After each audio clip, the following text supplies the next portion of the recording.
Small town. Damn, that's you strictly.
Small town.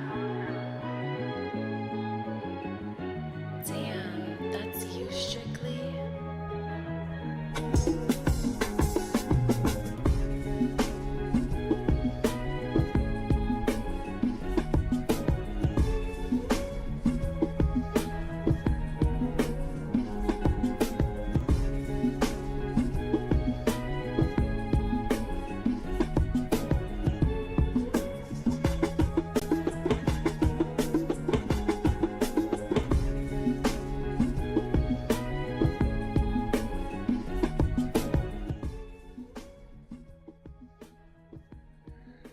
Ladies and gentlemen, as it turns out, the Bengals are winless, the Cowboys do not look good, and we are back to give you the real in sports. I'm your co-host, Small Town EP, joined by your host, Wade Julian. I'm live from Atlanta. Julian is live from South Florida today. And you are now tuned into your number one sports talk show, All Things Sports, brought to you by the All Things Sports Network. Also brought to you by Small Town Productions. The odds and the ticker up top are brought to you by ESPN Bet. June, how you doing? How's your time in South Florida been for you? It's been fun, bro. It's been fun. It's Thursday. Tomorrow's Friday. We got a home game, that being the Miami Hurricanes versus Virginia Tech. Open up ACC play. And, it's going to be a fun one. Hopefully the game doesn't get canceled because there's like a hurricane down here. So, first and foremost, hopefully everybody's okay, by the time everything passes. So prayers out to everybody. And, yeah, man, hopefully we can get a good football game going tomorrow night. We got great football coming up this weekend. College football, NFL. We had some really odd play and lackluster play this past Sunday. But at least it capped off with a good Monday night game. So everything is cool on my end. I hope everything's going good with you in Atlanta, bro. Thank you. Yeah, man. We're preparing for this storm that's supposed to hit us overnight and then and through the morning. We should be all right, though. I feel like there's a lot of, I'm from South Florida. We've been through a lot of them, and there's a lot of land in between any coastline, between me and the nearest coastline. So hopefully it's just a lot of rain and some, minor winds. You know what I mean? God willing. Yeah. Shout out to York in the chat, by the way, talking about coast suck. We'll talk about them later. But that's funny. Oh, man. All right. Before we get into this week, because a lot's going on, WNBA playoffs. Thursday Night Football we'll preview in a little bit. I want to kick it back because we had a very eventful Monday night with the doubleheader, which we will get another doubleheader of some football this coming Monday, but we'll get to that on next Monday. But I want to take it back. Rewind a little bit, if I may, to Monday night. Very eventful, like I was saying. We had two matchups. The Jaguars traveled to Highmark and played the Bills, where the Bills, just covered that 5.5 that we spoke about, June. 47-10. Josh Allen, 23 for 30, 263, 4 touchdowns. Damar Hamlin had an interception. He, heavy celebrated in the building. That was, an interesting game, to say the least. Bills 3-0. Jaguars still, looking for their first win of the season. Now, the talk of Monday night, in my opinion, and in the broadcast opinion, because it's been talked about throughout the week, even until today. I was still hearing about it on ESPN radio. The Commanders travel to Cincinnati and stand on business. 38-33. Jaden Daniels had a hell of a game. Hey, and look, I know I like to hate on the guy, but Joe Burrow, 29 for 38, 324, three of them tutties. The stat line is saying that he balled. June, he balled. Bengals haven't won a game. Should they be in full panic mode at this point? Yeah, at this point, one more loss and your season is chopped. At this point, with 0-3, you're still gonna have to figure out how to get it out the mud in this scenario because you're gonna have divisional games coming up. Um, it's the passing defense though that they can't win with, and that's gonna be an issue. I didn't, not that I didn't take into account how big of a loss Jesse Bates is for that defense. And they also lost another safety. I believe it was Von Bell. But, you know, you can't have your quarterback going out there putting up 31 points, over 300 yards, 3 touchdowns, and lose. Maybe if you're like Andy Dalton and the Panthers, that's something they should find a way to do. You would expect that from them. Shout out to them getting that win. But, I mean, the Bengals, the thing about it, though, is like, they were a play away last week, They were a play away versus the Chiefs. And this past week ended a game on 3rd and 7, 2-minute warning, and they just get burnt. And so that's just, obviously on both sides they were making plays. Jamar Chase went crazy, and number one receivers are really having their way versus that Washington Commanders defense. So it's not like, they're doing everything perfect on their end. Jaden Daniels was the talk of the town on Monday night because of the performance he Yeah. put up. Damn near perfect game and got his guys the ball. They said he couldn't throw the deep ball. He showed that he could. Terry McLaurin goes for 2 of them. One of them was a touchdown. And, yeah, I mean, it was just resilience all the way through and through. First down after first down, getting tough conversions. And the Bengals, it's not like they had no match, but they had no stop. They had no stop for Jaden Daniels. And so that kind of told the story there. Where do the Bengals go now? The Bengals are playing the Panthers. Cancun. They want it. They're playing the Panthers on the road, and so you got to imagine they get their first win. It's not guaranteed, right? I mean, the Raiders took that L, but at the same time, it's season on the line in a sense, because then they're gonna have to go home and play the Ravens. So they can come out of this 3-3. They got Panthers, Ravens, Giants. And right here is a big point in their season where they can just turn it around, get to 500, and like, all right, we can breathe again. Where we play the Browns and the Eagles. So you don't want to see them under 500, especially well under 500. If you're the Bengals, it's this week, man. They got to put it up.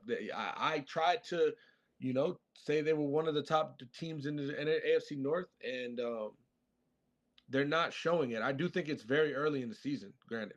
Right? They haven't played divisional play yet. They have competed against the best team in the league. So, but unfortunately, even with all that context in the NFL, you got to win. You can't start the season off 0-3, 0-4 and expect for good things to happen late. So that's kind of where I'm at with the Bengals. Before I get on the Bengals, I like you were saying, I want to give definitely a shout out to Jaden Daniels. I mean, the poise that he showed standing in the pocket and taking that hit on that 3rd and 7 deep ball to Terry McLaurin for the game-winning touchdown, essentially.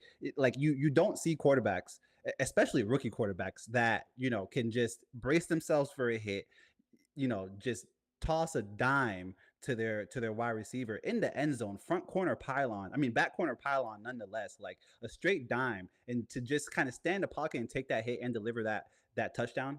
I mean, huge shout out to him. Now, to get to the Bengals, I want to kick it over to the chat real quick. DY3 saying Burrow's overrated. He ball. He ain't winning no games. And at this point, I don't think I've ever used the term overrated for Burrow. I'm still not going to do it. It's on the tip of my tongue. Pause, but I'm not going to do it. But it is kind of telling to the stat line, I think, takes the blame off of him a little bit, or kind of, gives the illusion that you can take the blame off of him a little bit. But your offense just isn't clicking, my brother. End of the first half, second quarter, two of your three drives end in field goals, in red zone field goals at that. And the only reason that you didn't score 9 points is because you missed one of those, the other one, you missed it. 2 out of the last 3 weeks, you've had players on your team, and I'm going to say your team because as QB1, you are the leader of the team, are coming out to the media and trash talking the other team just to underperform when the lights turn on and that 15-minute ticker, the first of 4 15-minute ticker starts, and that is unacceptable. You got to get a grasp and a hold on whatever's going on. I know they had a meeting post game. I would hope so that they had some type of team intervention or something, because it doesn't look good. I said it last year, June. You called me crazy for saying it this year. They're not making the postseason. We won't see them in January. They'll be in Cancun enjoying some nice weather, and that will be that. That will be that. I definitely agree with them not making the playoffs this year. I just feel more right saying that than standing on what I've seen. I tried to defend them. Again, it is early, however.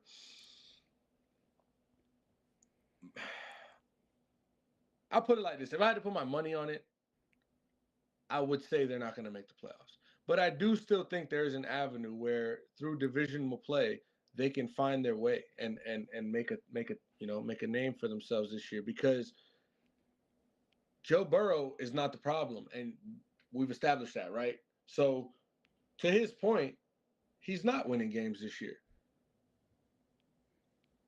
Now, if the defense can't stop a nosebleed, put the season in the garbage. They're going to have to really be the guys to turn it around this year. And we can look at Joe Burrow and say he's the quarterback, but if your defense is literally dead last I think the stat was like in the last 20 games, dead last passing defense. Your quarterback can't win with that. That's like having no O-line, having no run game. Like, you do have to complement your offensive play some way, somehow, as a good team or a playoff team. We're not talking about a rookie quarterback. Is he going to play good, or did he play good? No, we're talking about a team that wants to compete for a Super Bowl this year. I would expect that their defense can at least withhold their end of the bargain so that their star quarterback can do his as he's done. And, the games that Jamar Chase played, it looked pretty good. You know what I'm saying? Joe Burrow went out versus the Chiefs and he threw for 258 yards and 2 touchdowns after struggling versus the Patriots defense in week 1 without Jamar Chase. So the question becomes, if they lose either versus the Ravens or the Panthers within the next 2 weeks and fall to 1-5, do they trade T. Higgins? Do they trade Jamar Chase? One of them, If so, who and when? So that's going to be something to look at going into the next 2 weeks, because I do think they pick up their first win on Sunday. So we'll see. Let's wrap it up with Monday Night Football. I think I've spent too long, and I think you're happy about that. As far as us talking negative about the Browns, about the Bengals. Shout out to York in the chat, just staying tapped in, staying tuned in, yes, man. Sir. We appreciate you. We appreciate you. All right, man. Let's take it over to college football real quick. Like I said, the biggest news of the last 48 hours, man. NIL, UNLV, right? Two letters of this are the same in both of those acronyms. Quarterback Matthew Sluka leaving UNLV. What you should know is a couple of things. One, he came from Holy Cross, went over to UNLV. 2, UNLV is currently 3-0 after beating Houston 27-7, Utah Tech 72-14. Just had a nice win on the road in Kansas 23-20. If they had some conference play, they would be number 1 in the Mountain West right now. Unfortunately, I believe they start their conference play this weekend against Fresno State. Now, rewind. He's leaving UNLV over NIL disputes. Word on the street is he was promised a certain, dollar figure in NIL revenue, and he was shorted a little bit. A lot of it is the word. and he saw that, hey, the promises that were apparently made, allegedly made, because this is all word of mouth here. I don't want to say hearsay, but word of mouth, verbal, contracts, verbal agreements, if I may. But these verbal agreements that were set in place have not been met, and quote unquote from his agent don't appear to that they are going to be met in the near future. So he says, you know what, I'm redshirting, I'm out, I'm leaving UNLV and taking my talents elsewhere, right?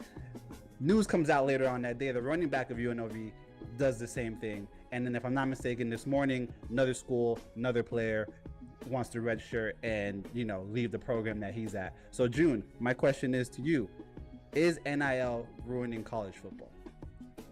I think slowly but surely it is. And I say that lightly because it's something that I think to myself, this is the first time we're talking about it up here. And so I'm not going to just 100% it's ruining the game. Like, I want to see it from different avenues and I try to. But from what I do see, as people say, money is the root of all evil, right? And in this case, you have young athletes who some come from this amount of money or the background where their parents already have it, and some have never seen or heard of this amount of money that they can get through NIL. And so it's a blessing. I want to start by saying that, it's a blessing that these kids could go out and get money and get paid to do something, one, that they love, and two, to help their families in whatever situation they're in, or themselves. So I'm not the take it away crowd. I could still say I'm cool with it, but I think it's going to ruin the sport a little bit. However, what we're seeing here is all right, if a team doesn't, if what the hearsay quote unquote is true, that he was shorted a lot, because I've heard he was supposed to get 100K, he only got 3K. I don't know what the real number is. If he was shorted, he was shorted, and that's how he felt. And so he's I'm gonna feel y'all told me one thing, and this is what's going on, so I'm moving on. Now, you think a little bit to the competitive spirit side of things, where it's you're 3-0, right? You just beat Kansas. That's a quarterback, Jalen Daniels, I think his name, over there at Kansas, that he struggled, but he's a good up-and-coming quarterback in this game that you played and beat. So, you beat Houston, and now it's just all right, well, I wasn't promised what I got. I didn't get what I was promised. I can't judge you so much for making the decision that you feel personally is best for you at the end of the day, especially just someone who is watching sports and talking about it. But as far as my opinion on it it's more of damn, you didn't come here to win for UNLV. You came here to win for you. And so that just says a lot about who he is as a person, as an athlete, as a quarterback, as a teammate. And for the next school that wants to recruit him, or that he wants to walk onto, or get another NIL deal, bigger deal too, when you recruit him or offer this deal to him, mind you, he's only thrown for 318 yards through 3 games. He only threw for 85 yards last game, has 6 touchdowns, only 1 interception, but, doesn't have the biggest numbers on the season. So for 21 of 48. And so for I think his family came out and said that they felt that his kind of stock went up, if you will. And it's just, it's damn, if this was XYZ player who is going to the draft, we know him. It's just damn, bro, you came here for you, and that's okay. But we see it, and let's see if you can find better success and more money somewhere else, because how far, are you maybe he understands that there's an end game here, right? And we have to do what's best for me. And so that's why I'm not here to judge it, but this is why I am on the side of I do think it is ruining the sport, because integrity of football, man, you join this program, and there's tradition in programs, no matter what program you at, big or small, they got traditions there. There's history. There's, you got your teammates, and, you guys build a camaraderie for a year that you guys are going to go to war week by week. There's game plans installed as, for individual players, the quarterback being the biggest one. And so for all of this offseason to go through everything you did and now you just want to sit and play for another team because of some money, that's where we at. Yeah, I don't want to. So when the reports first came out, and obviously we were going back and forth in the group chat, everybody was. I kind of had the same sentiment at first that you were saying, like, yo, bro, play ball, man. Like this is a once in a lifetime opportunity, an opportunity that thousands of young athletes would dream about, to play at a D1, a D1 school and be able to play teams like Kansas, teams like Fresno State this weekend, be in the Mountain West and have that type of competition. Play ball, bro. All that will come if you just play ball. Now, when the reports came and the running back was like, yo, there's something fishy going on up here. I don't want to say it's ruining the sport. I think it's creating a new dimension, a new dynamic in the sport that I think that, I mean, I even not think, but we're gonna have to embrace it at some point. It's kind of like AP Antonio Pierce said, business decisions. Business decisions are made every single day, 24 hours a day. Before NIL, there's business decisions being made in collegiate programs. Like, obviously, it's frowned upon to take away scholarships for students and things like that. But we'd be kidding ourselves if we don't think that there's been programs out there that have, made practice a little extra difficult for certain players that didn't want to have on scholarship anymore, to drive them out of the program. And this is on his end, it's a business decision. Now, as you were saying, as I mentioned in the group chat, you go to UNLV, bro, and as far as college football is concerned, like, no one's really tapped into UNLV now. Like you were saying, if we're talking Virginia, if we're talking, a team in the Pac-12 or Oregon, USC or something, and this is going on, the headlines, as big as they are right now, are probably, magnified by 10 at that point. I do think that it's a little sour, for a player to be able to just kind of opt out of playing because he's not getting paid. And at the same time, I do believe and have always believed that players should be compensated for their likeness and for the revenue that they're bringing into the collegiate program, through boosters, through ticket sales, through jersey sales, or whatever it may be. They absolutely should be compensated. These numbers are I'm not gonna say maybe not to the stature that they're being compensated currently, because I'm not counting nobody's pockets, but I've always felt that they should be compensated. Now, I would say to the NCAA that you're a fool if you didn't think that things like this would happen with NIL being implemented into college football.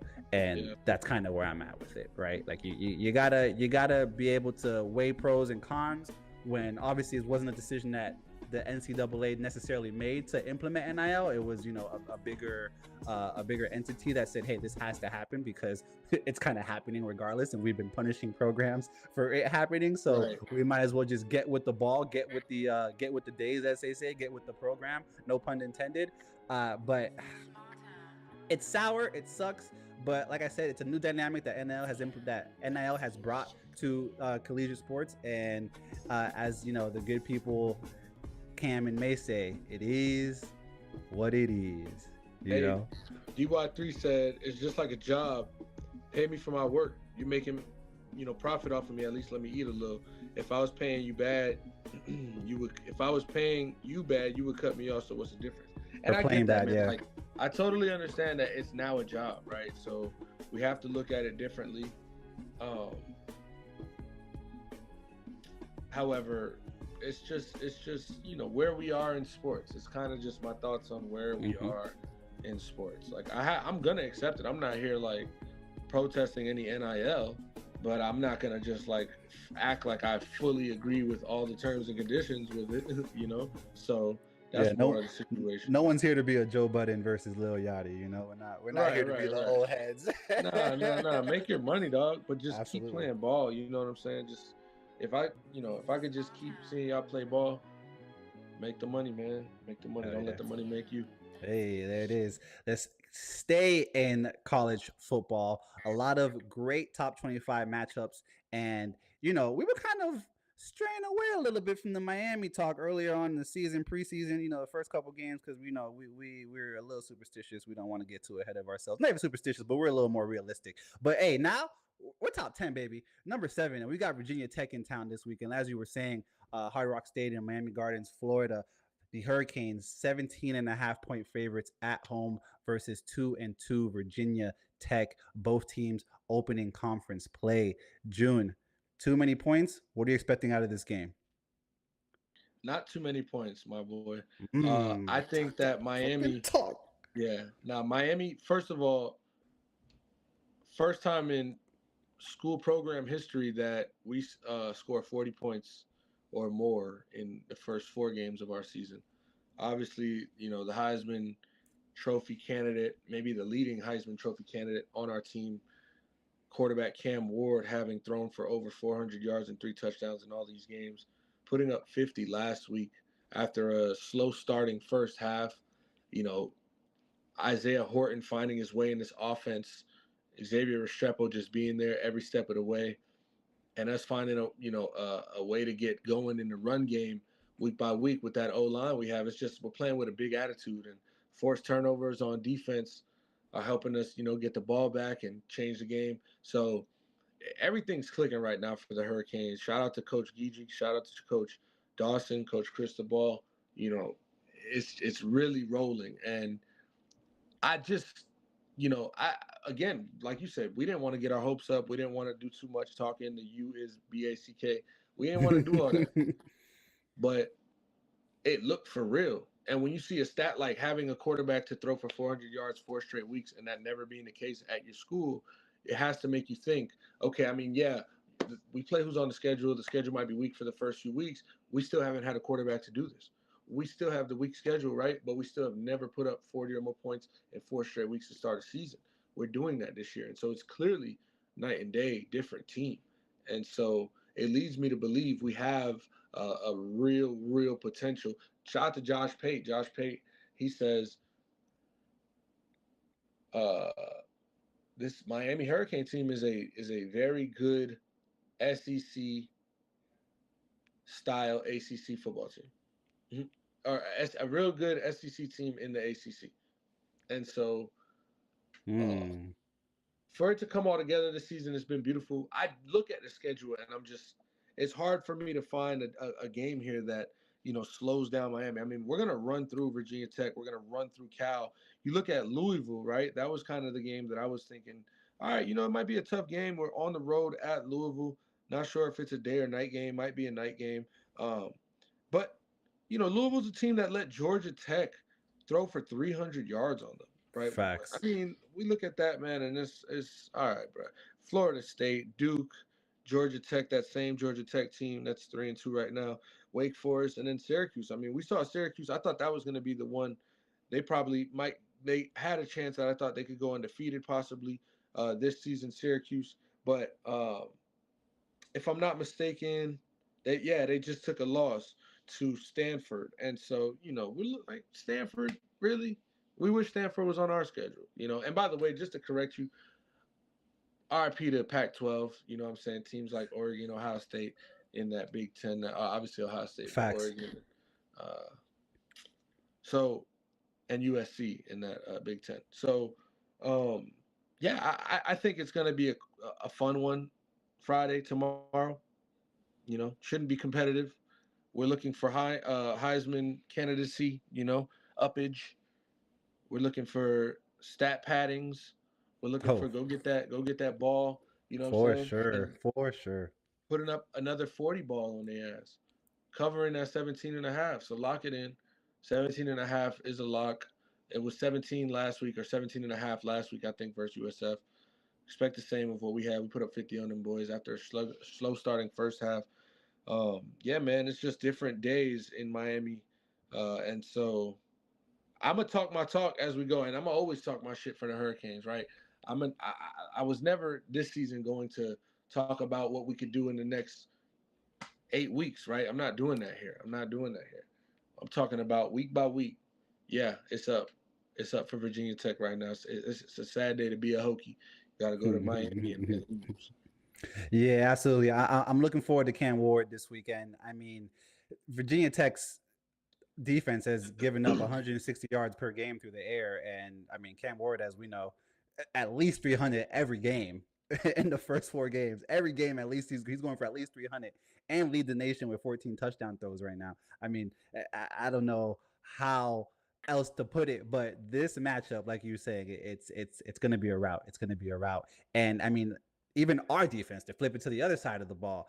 I mean, Lance Gaudry, this defense, he has this defense on 10 right now, and that's even with Ruben Bain not playing more than a couple of snaps since the Florida game, and he's coming back soon. So expect an even a more turned up notch Yeah, when bro. when he gets back into the lineup. You know what I mean?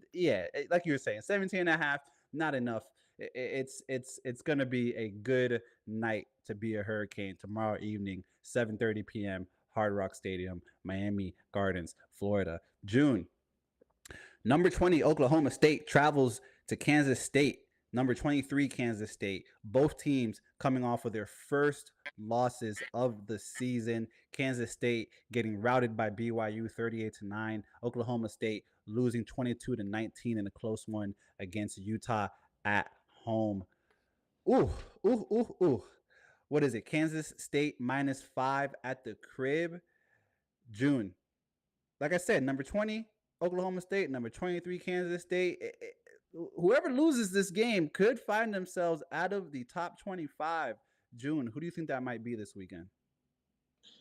I think Oklahoma State wins this game. So Kansas State Mm. last week, I was expecting them to be a little more competitive uh, versus a BYU team. I mean, 38. You know what I'm saying? I understand you're on the road, and BYU is undefeated right now, but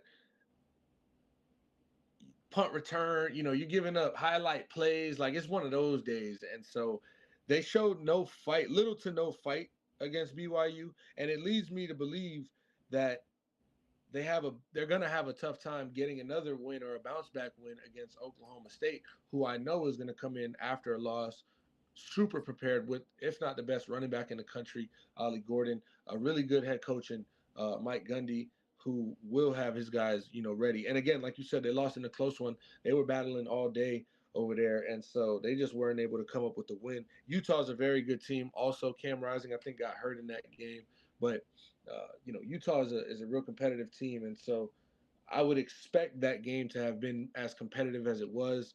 Um, but when we look at BYU and what they did to K State, I can only assume Oklahoma State has the edge. Especially they have them at -5.5. K State, they're home, right? So Line says they're 2 points better, about 2 points better than they don't Oklahoma like it. State. They don't like it. I'm interested to see how Oklahoma State's defense bounces back this week after giving up 456 yards to Utah last week. You can't do that against Kansas State. You can't do that on the road. You just can't do that expecting to win. So Kansas State's quarterback Avery Johnson. I'm sure he's what do they say, foaming at the mouth.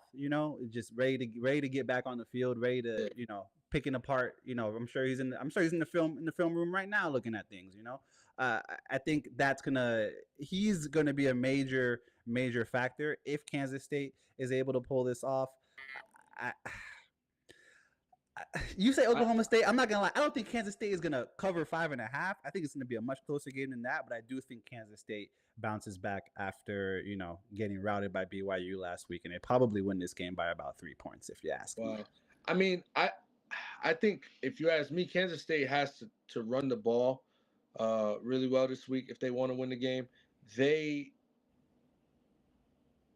right now on defense, I'm trying to see I was trying to see the defensive stats for Oklahoma State, but Kansas State is running for over 250 yards a game right now. So it's like we'll have to figure that out. But I don't know. It's gonna be a good one. It's gonna be a good one. Yeah, absolutely. Ooh, here we go. Number 2, Georgia. This is Saturday night, 7:30. Travels to number 4, Alabama in Tuscaloosa to take on Kalen DeBoer's squad. Georgia favored by 1. Alabama is opening conference play with this game. Kalen DeBoer, head coach, coaching Alabama for the first time against Georgia. Are you expecting an Alabama win at home this weekend, June? I am, yo. And Oh, and hear this, bro. Until I think Georgia's gonna have to get that best quarterback or whoever it is in their transfer portal because Carson Beck. I mean, Carson Beck's a really good quarterback, and he's done a pretty good job this year for what Georgia needs him to do. He only has 680 yards and 7 touchdowns.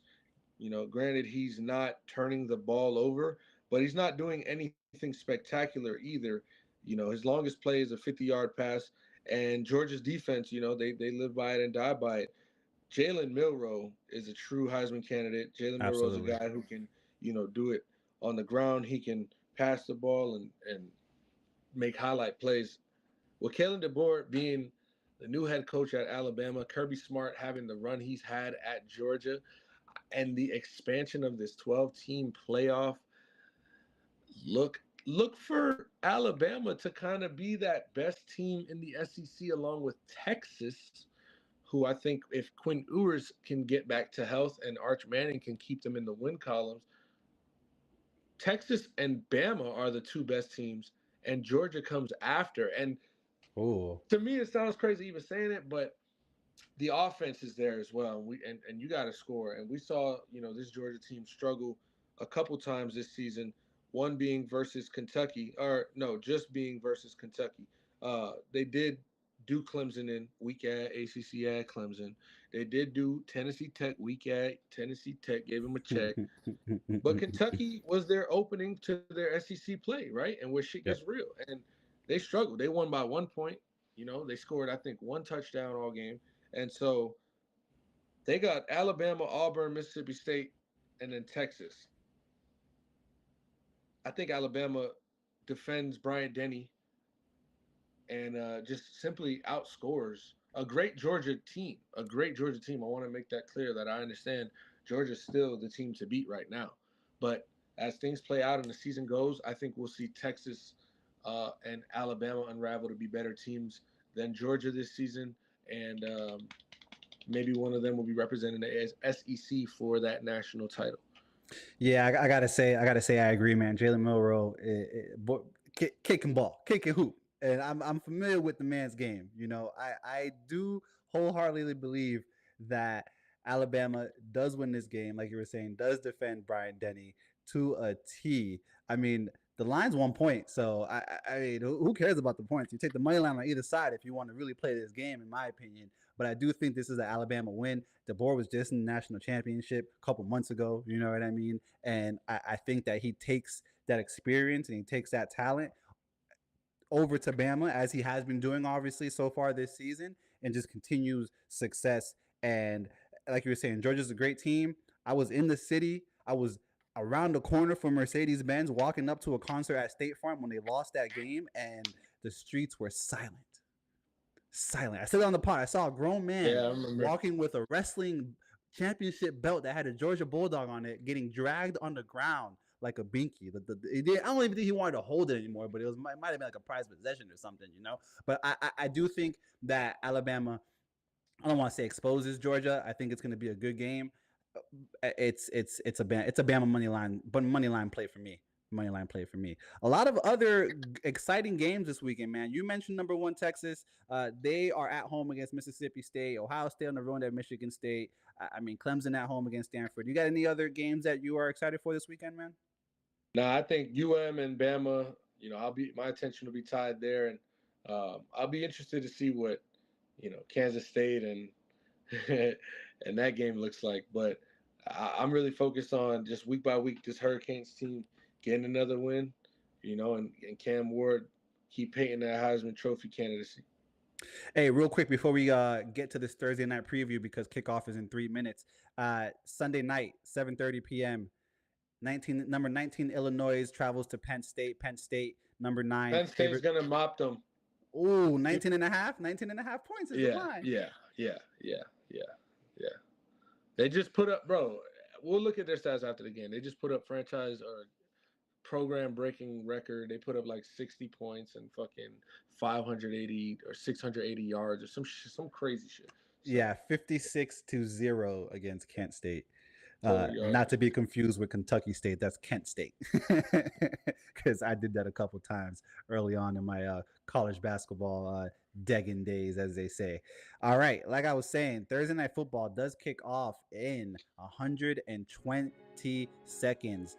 Dallas Cowboys travel to the MetLife divisional game against the New York Giants. Cowboys 1-0 on the road, but that one win was against Cleveland in week 1. The Giants 0-1 at home. The line is Dallas -5.5. Dallas needs a big bounce back win June. What do you see? Can the New York Giants cover 5.5 and maybe pull off the upset? You know, when we talked on Monday, I was mentioning how the Giants can come into this game with a lot of confidence after a big win, you know, against an AFC team with a great defense, and play a divisional team who is struggling, quite frankly, and can't stop the run. You know, if you come in Thursday Night Football and run the ball, it's possible. But as the day goes on, and how I see, you know, the injury report comes out, your 2 corners are down. CD Lamb hit the over, slammed the over, probably 2 touchdowns tonight. I think he's gonna have a day. I don't see this Giants team being able to overcome that, and I don't know that they're gonna try to stick to the run. If that was me, that'd be the game plan. But I'm no coach, and so I think the Cowboys cover 5.5. And I think it's, you know, you can take. It's not a crazy bet, you know. Giants plus 5.5. It's not a crazy bet, but if my money was on it, I'd probably take Cowboys 5.5, -5.5. It's very interesting, the dynamic that the Dallas Cowboys have kind of developed in, you know, towards the end of last season going into this season. They just seem to not be able to win when they're at AT&T, but they're able to pull off some impressive wins on the road. I don't know what the end game is there. I guess I don't know what's in the water over there in Dallas or what's in the air over there at AT&T. Beautiful stadium. I've been there. I visited, not for a game, just did the little tour. You know, I don't know what's going on and why they can't win at home. This is a divisional game. It's tough, man. New York's looking Daniel good. Jones hasn't won on a Thursday or a Monday. Yeah. And they outscored the Giants last year, 89-17. Cowboys are 12-1 against the Giants. Against the Giants in prime time, some crazy. I think everything's telling us to take, you know, the Cowboys. And now that's the scary part about it. You guys say, like, when everybody goes one way, you know, it's like, oh shit. The Giants could pull up the offset, but I wouldn't bank on that happening. I do see them being able to do that, though, based on what we're seeing, you know, as far as 2 weeks of football, 3 weeks of football, kicking off week 4 here. Daniel Jones, if he can, you know, stay comfortable, and Malik Neighbors just continue to do what he did last week, they have a very, very good shot. And just run that ball, like I said, run that ball. Force them to stop you. Force them to open up the pass game. And so there's a way. Cowboys know that they can't beat the Giants. Cowboys know that they can't lose to the Giants tonight. I think Micah Parsons is going to be key. I mean, not having a sack in 2 consecutive games, while Dallas's pass rush has, I mean, you know, MIA, as they say, in the last couple of games. Micah Parsons is going to be very crucial to Daniel Jones not being comfortable, getting uncomfortable, and getting to that quarterback. I mean, both teams are tied for last place in the NFC East right now. We talk a lot about people on the hot seat.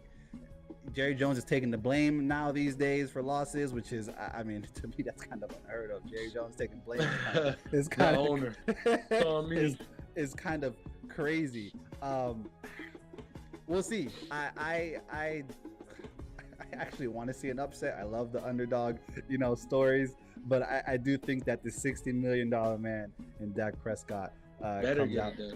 Yeah, essentially, better get it done, especially if he likes to be coached by Mike McCarthy. Because if you guys continue this route, I don't know what happens to Mike McCarthy towards the end of the season, or for that matter, you know, by mid-season, if we're being realistic and very brutally honest. Kickoff. Well, the game just kicked off. We're 30 seconds into the first quarter. We will wrap around, bring that. We'll come back to this in a little bit. Let's move over to Sunday, man, because there are some very interesting matchups this weekend.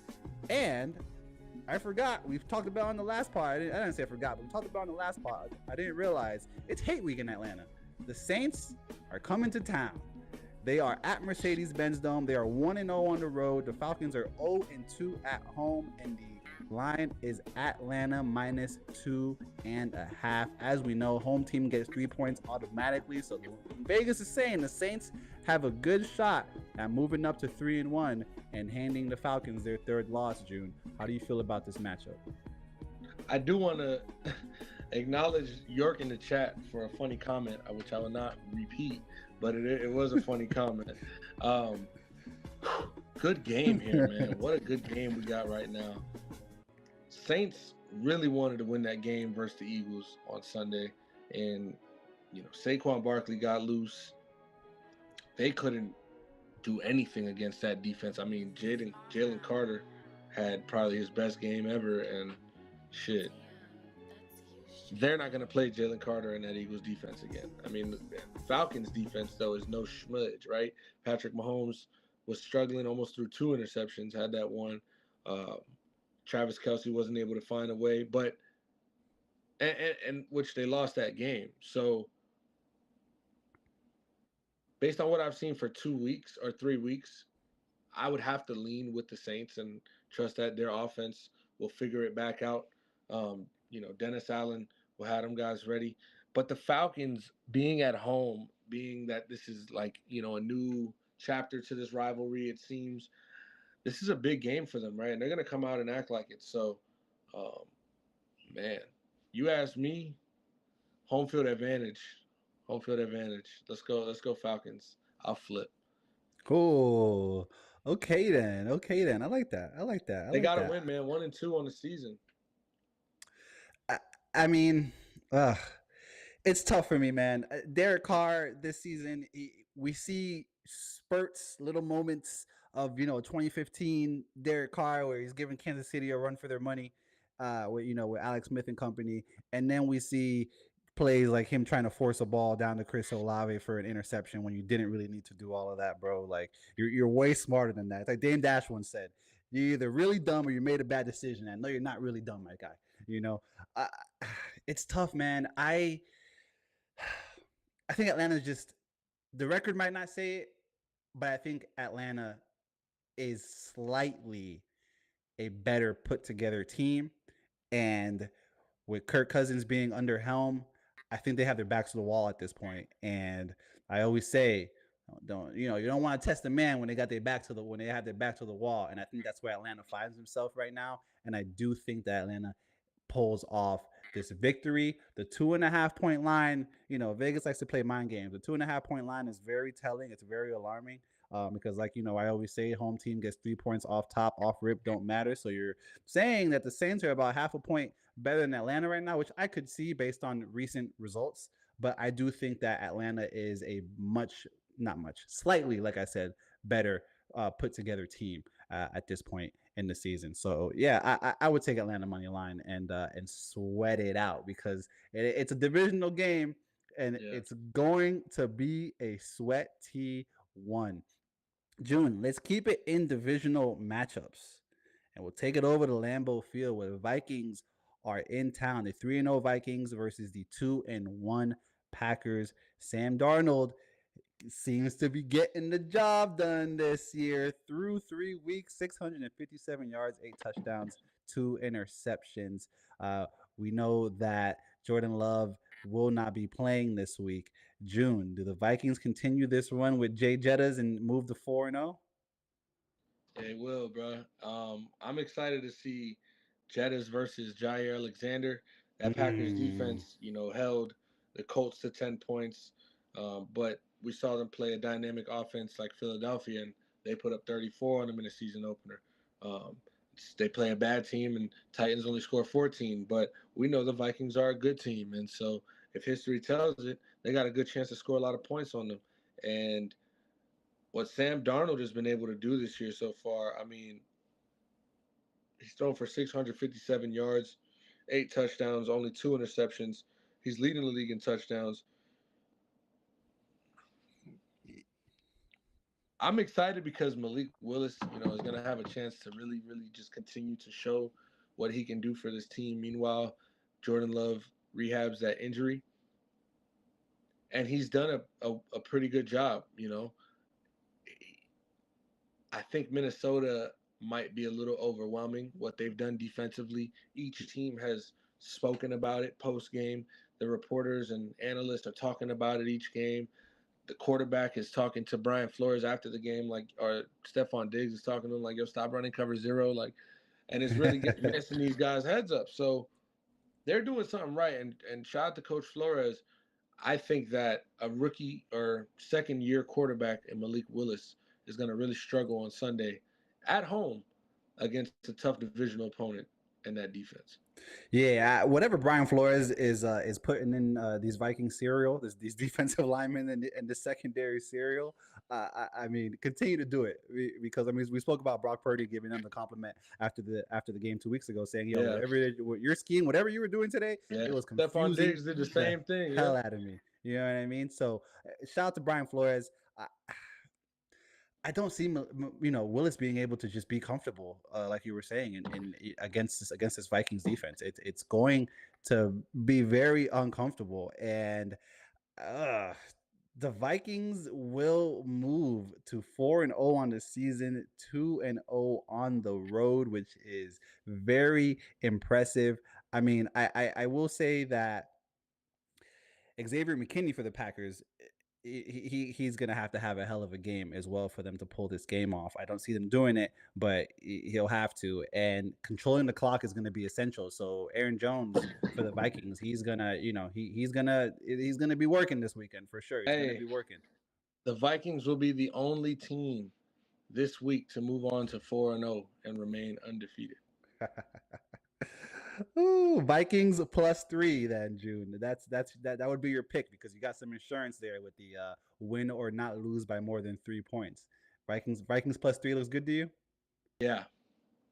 Plus if you want to, you could probably buy some points.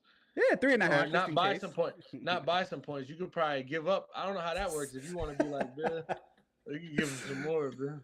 Vikings money line at +125, $100 bet will win you $125 on top of your $100 back. Ooh, these matchups, man. These are some good matchups this week, and I love it.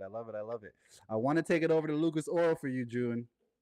You're being visited by the 3-0 Steelers, who are undefeated on the road. Pittsburgh 1.5 favorite on the road. What do your Colts need to do to pull this win off and move to 2-2? Get to the quarterback. Get to the quarterback and force turnovers. Justin Fields is having a great year so far, and I want to congratulate him for being 3-0, starting the season really good with the Steelers team, being the backup, not even named the starter, but then named the starter because the starter gets hurt, right before week 1. And figuring it out week by week. We saw a slow start in Atlanta, found a way to get the win. Then we see them play, I forget who it was in week 2, found a way to get the win. Last week, more impressive win versus the Chargers. And so, yeah, it's looking good. That defense, let's start there, actually. They don't really let shit fly, literally. TJ Watt is a menace. Alex Highsmith, Cameron Hayward. The defensive line is just full of bullies. Thankfully, we have, the Colts being them, a great offensive line. Great in the run game. Pass protection, we're not horrible. We're not probably the cream of the crop, but we do hold our own, and we have a very good offensive line for pass pro and run blocking. Now, getting the ball from our second year, which we could say rookie quarterback, to our wide receiving core has been a struggle over the past few weeks. Interceptions, missed throws, miscommunications, drops. So on all levels, there have been something deterring the progress. If we can get it together with misses, if we can get it together with, simple things like drops, right? That's going to move the ball downfield for us more. and give us more opportunities to score. So big run game. I expect us to have not the biggest run game because I do got to respect for Pittsburgh's run defense. It's going to be tough, right? We're going to have to open up the run game with some big shoddy plays. Mm-hmm. Take a couple shots, keep them honest, and not let them load the box. And then from there, I think we got to let them make the decision on is it Anthony Richardson or is it Jonathan Taylor running the ball. On defense, like I said, get to the quarterback. They're throwing for less than 160 yards a game, Yep. and I can't imagine that beating us. I can't. And so if we're gonna have to put up 20 points to win this game, I mean, so let's do it. So I do think Indianapolis defends home field, gives the Steelers their first loss. And Brill, if you have a comment, you could drop it down below, and we could talk about it next week on Victory Monday. Yo, shout out to Ant in the chat. Said he's saying Steelers in 4. Funny guy, funny guy. I look, Alex Highsmith, he's not there. He's not going to be there for the Steelers. I do think that Okay. I do think that Jonathan Taylor is going to be one of 2 keys for the Colts winning this game, which I do think they'll pull off, right? Jonathan Taylor's going to have a game, I think. Without Alex Highsmith, it's going to be a challenge for the Steelers to stop this Colts run game. And on the other side of the ball, Jalen Jones, man, he picked off 2 passes last week. Had a lot of tackles, broke up some more passes in that victory over the Bears. He's going to be a key, like you were saying, for Justin Fields to not be so comfortable in the pocket. And by no means do I think he's going to be because of your front 4. You know that front 4 for the Colts is impressive, and there's some dogs, and they do get after the quarterback. And I know you said that is going to be the key. And if they don't, your secondary, specifically Jalen Jones, is going to have to step up and make those key plays. I do think the Colts pull this off at the crib. Colts on the money line plus 105. I love it. I love it. I love it.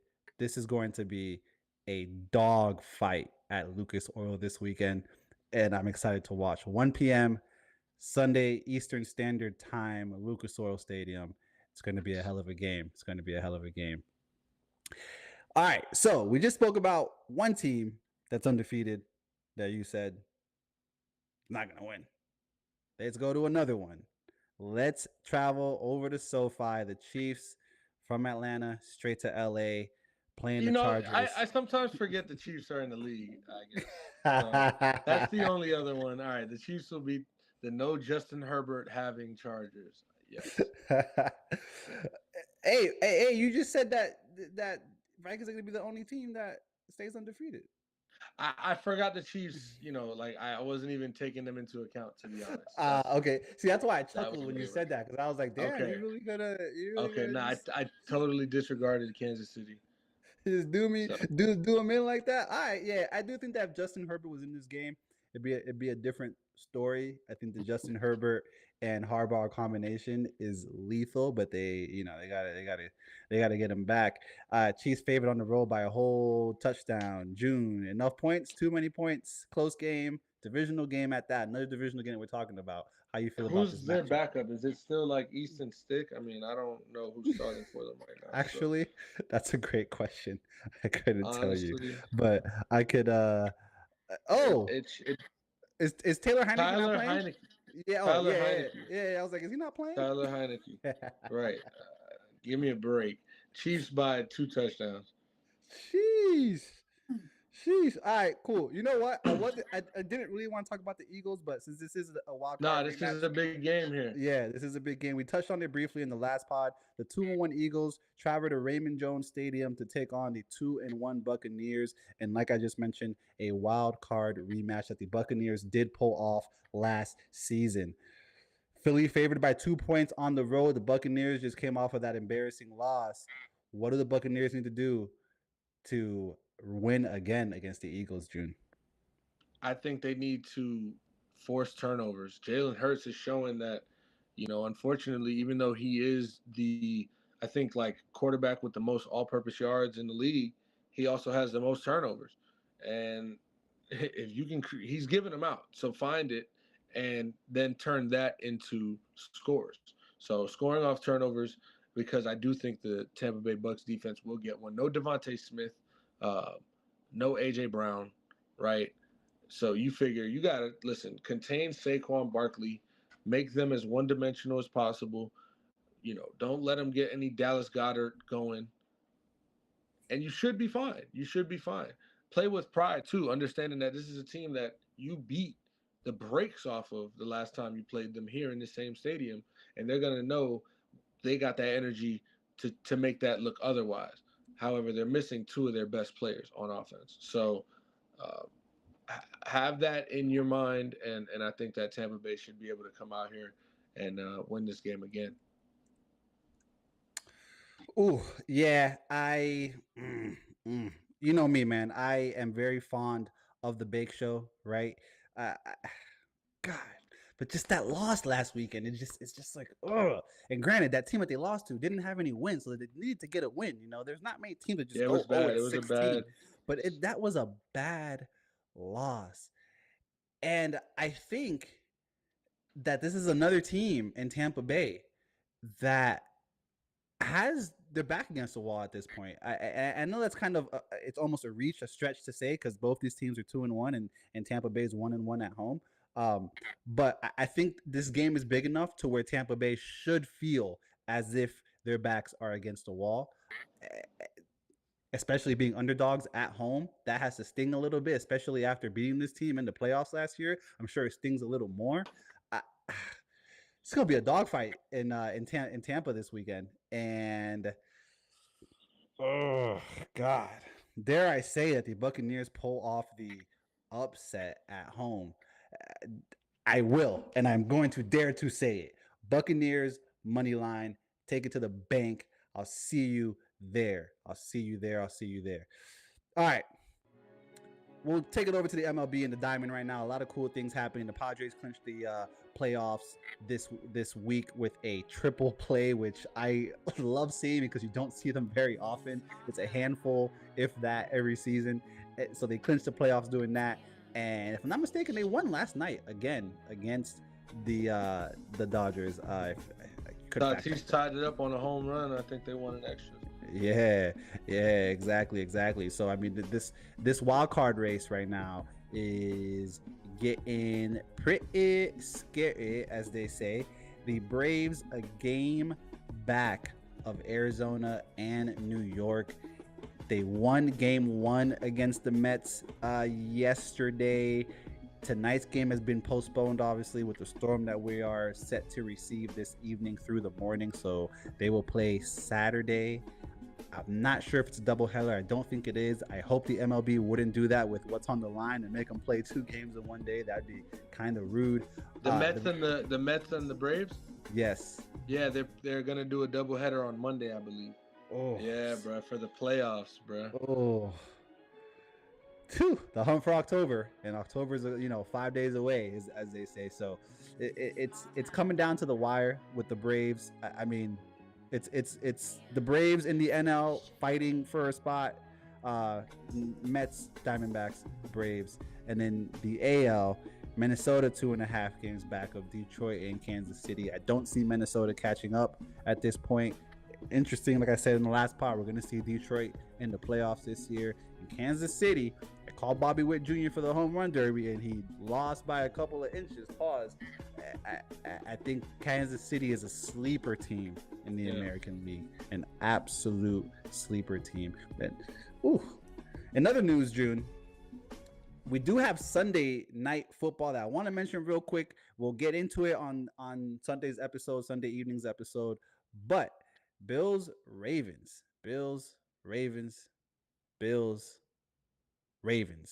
at M&T Bank Stadium. Baltimore -2.5 at the crib. June, real quick. I just need a winner. Bills or Ravens? Ravens. Lamar's locked in.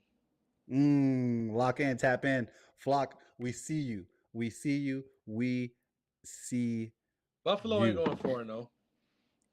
You don't. Hey man, Josh Allen's looking steady, man. He is. Like I said, Sam Darnold and Patrick Mahomes, baby. That's it. Whew. Hey man, Charlie Blackmon is retiring after 14 seasons in the MLB, all 14 spent with Colorado. I mean, I spoke to you, privately about it. Eh, Whenever a player that has iconic hair or iconic facial hair for that matter retires, it's always like a moment, you know what I mean? And I just want to read a little, excerpt of what he wrote for his retirement. He said, "As a kid, you play the game because you love it, like nothing else matters. I still play the game that way, but I don't feel like a kid anymore. My perspective has changed. I have been blessed to call the city of Denver and the Colorado Rockies my baseball home for the entirety of my career. I am grateful for the support of this organization, my teammates, and most of all, Rockies fans. It is with a thankful heart and a career's worth of memories that I choose a new path." Huge shout out to Charlie Blackmon and his integrity, his moral standing, and what he brought to the game, man. Because as a first baseman, it's very arduous to be there constantly, day in and day out, for 162 games between the months of March and September every single year. June, you got anything you want to actually? A quick live update real quick before we get out of here. 3-0 Giants. 4 minutes left in the first quarter. Dallas on New York's 25-yard line in the red zone. Daniel Jones is 3 for 3, 100%. 100%. Can't get better than that. 100%. Though it's only 53 yards, it's still 100%. CD Lamb does have 1 catch for 10 yards. So Malik Neighbors 1 reception, 39 yards as well. Oh, nice little 39-yard bomb. Okay then. Do you guys think else you want to get in, go over before we get out of here?